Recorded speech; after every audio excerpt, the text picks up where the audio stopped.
पौराणिक कथा के अनुसार एक बार भगवान शिव और माता पार्वती नर्मदा नदी के किनारे बैठे थे। तभी माता पार्वती ने वहां भगवान शिव से चौपड़ खेलने को कहा।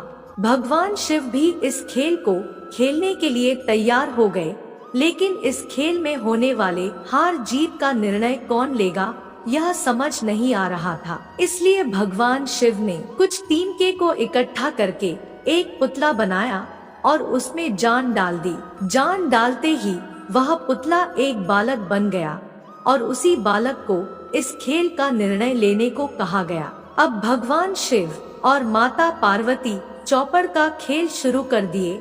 3 बार चौपड़ का खेल खेला गया और हर बार माता पार्वती जीती, लेकिन भगवान शिव द्वारा निर्मित उस बालक ने भगवान शिव को ही विजय बताया। इस बात को सुनकर माता पार्वती बेहद क्रोधित हो गई और उन्होंने क्रोध में आकर उस बालक को लंगड़ा होने और कीचड़ में पड़े रहने का श्राप दे दिया।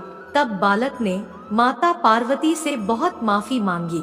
बालक के बार बार क्षमा मांगने पर माता पार्वती ने उस बालक से कहा कि यहाँ गणेश पूजन के लिए नागकन्या आएंगी।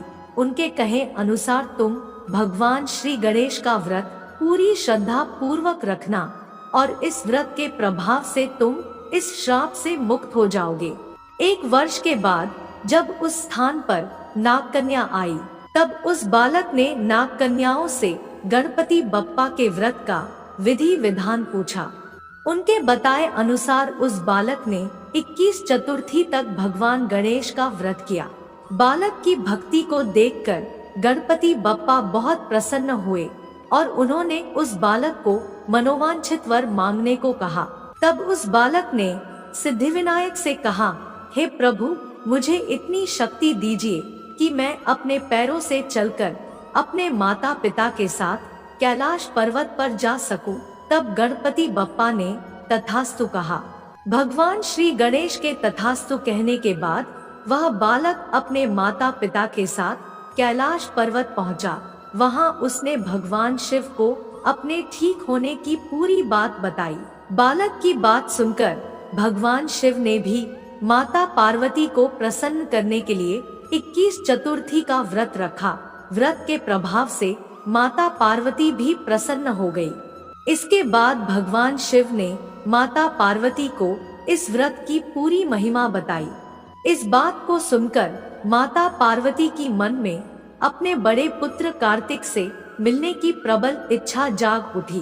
तब माता पार्वती ने भी 21 चतुर्थी का व्रत रखा और इस व्रत के प्रभाव से भगवान कार्तिकेय माता पार्वती से मिलने स्वयं आ गए। तभी से यह व्रत संसार में विख्यात हो गया और इसे हर मनोकामना को पूर्ण करने वाला व्रत माना जाने लगा। ऐसा कहा जाता है कि यदि कोई व्यक्ति 21 चतुर्थी का व्रत पूरी श्रद्धा पूर्वक करे तो गणपति बप्पा उसकी हर मनोकामना अवश्य पूर्ण कर देते हैं।